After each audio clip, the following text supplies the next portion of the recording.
Tagaytay Vlog for today's video.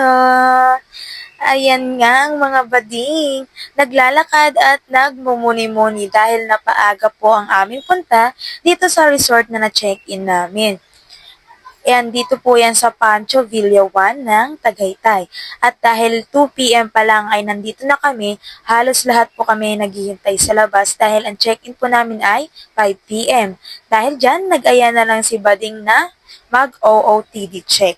Alam mo, nag-aya siya dyan. Pak na ako. Tapos siya, natulala. Hindi ko alam bakit siya natulala. And then, pagtingin ko, tinitignan niya pala si Liam. Kaya dahil doon, nilapitan ko na lang si Payamyam, ang aking pamangkin. Ayan, habang naglalakad kami, bigla niya nakita ang kanyang lola, kaya karipas siya ng takbo. Pumunta siya kay Nanay Lydia. Tignan niyo naman ang hangin dito sa Tagaytay. Sobrang sarap sa pakiramdam. Alam mo, pag nakakaranas ako ng ganyan, napapaupo na lang ako tapos nagmumuni-muni. Hindi ko alam kung anong mararamdaman ko, pero sobrang ginhawa para sa akin na makalanghap ako ng mga ganyang hangin dahil minsan ko lang po yan maramdaman. Lalo na pag pumupunta lang ako ng probinsya, kasi dito sa Manila, halos wala pong ganyan. Ang malalanghap mo talaga dito ay basura, usok ng mga sasakyan at truck. Kaya pag nakakaranas ako ng ganyan, mas gusto kong i-enjoy kahit na gusto kong makipag-bonding sa iba. Saka pag nasa ganyang moment talaga ako na ini-enjoy kong mapag-isa, sobrang dami ko talaga iniisip na positive na may konting negative na nagigilty ako, pero thank God nararanasan ko yung ganito. Tapos ayan, bakla na pasarap ako, tumingin ako sa likod kasi baka maiwan ako. At tama nga, dahil kailangan na namin pumunta dun sa entrance. Ayan, naglakad kami pataas ni tatay. Alam mo, ewan ko ba, ba't pinili kong maglakad? Meron namang sasakyan.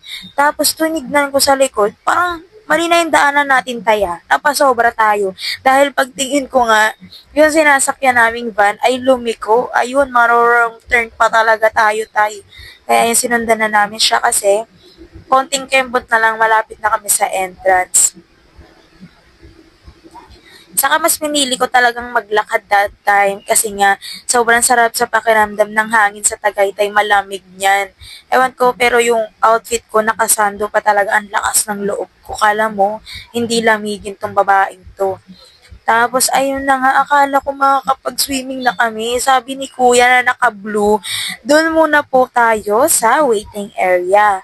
Tignan mo naman yung waiting area dito sa Tagaytay, sobrang bongga, sobrang luwag, sobrang nakakaaliwalas ng tingin, alam mo yun. Papakita ko sa inyo yung view ng waiting area namin na hindi ka mababagot, hindi ka matatagalan kakahintay. Look at that, mga bading. Sobrang ganda. Tapos ayan, tinawag na nga kami kasi pwede nang pumasok dahil 5 p.m. na po. Kaya ayan, pumasok na kami. Bungungad talaga sa amin yung swimming pool.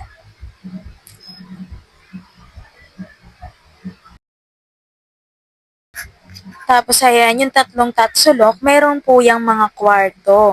Dito po kami sa pinakababa, ito po yung pa-room tour namin ng higaan. Dito po kami sa baba kasi halos chikiting talaga yung mga kasama namin. So, hindi pwedeng mag-akyat baba kami. Pero yung pangalawang tatsulok, meron po yung tatlong kwarto. And yung pinakahuling tatsulok ay kantahan po yun. At ayan po yung swimming pool namin.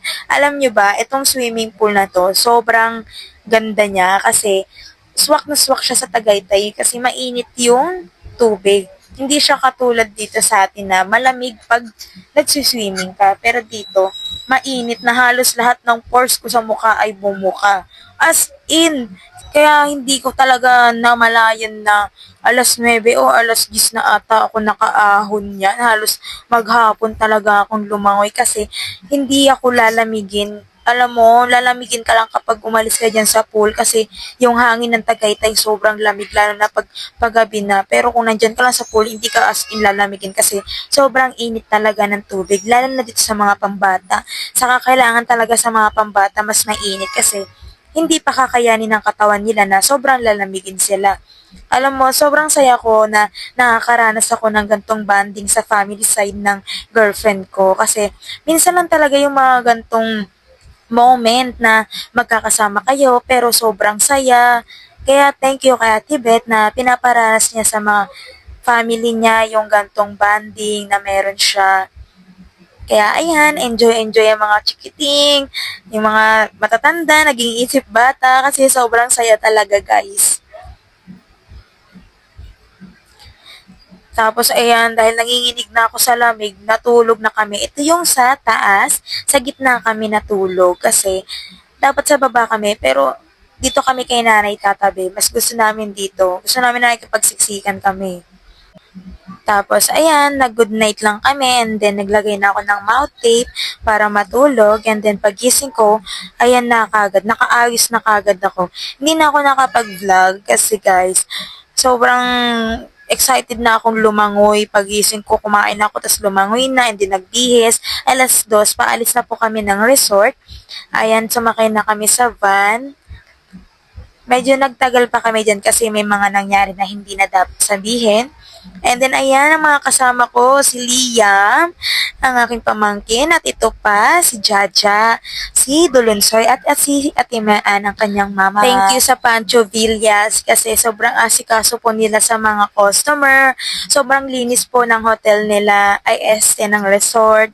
Sobrang saya po dyan, dami naming memories na nagawa. Kaya guys, sobrang ganda po dyan. Pwede nyo po siyang itry. Search nyo lang po yung Pancho Villa. Sobrang saya po dyan. Sobrang perfect. 100 over 100 as in. So, yun lang. Thank you for watching guys.